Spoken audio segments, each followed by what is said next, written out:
Don't forget to subscribe to my channel, and while you're at it, click the bell to be notified of future videos. This is called Weave. It finishes at 12 inches. Here's the diagram. This is a really fast block to sew and to cut.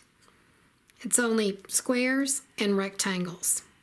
Here are 4 blocks set block to block, all scrappy.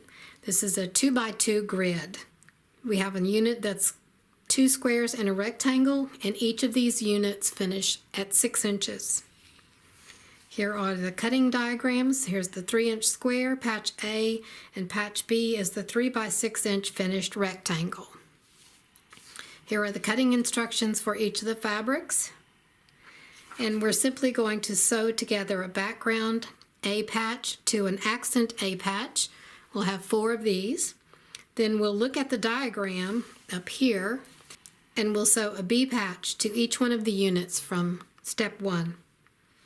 Here's a sample layout of blocks that are all the same fabrics. So it gives a little bit different effect. These are my A patches, the background and the accent fabrics.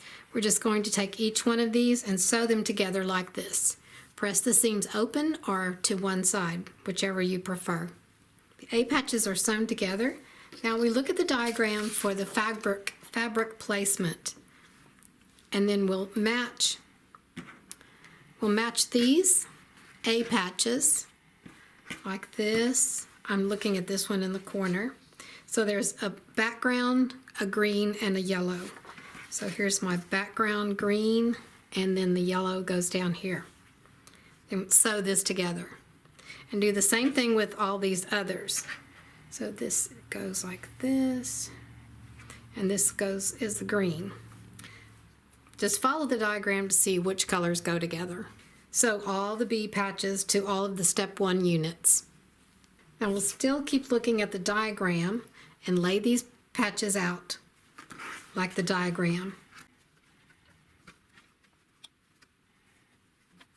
So you see they make a little woven pattern. If you wanted to make a scrap quilt from this block, you would pull out your chunky scraps and cut a 3.5 inch square and a 3.5 inch by 6.5 inch rectangle from the same fabric, and then you can just sew those all together and put them in different blocks. Now we're going to sew these 2 together and these 2, press the seams, and then sew the rows together.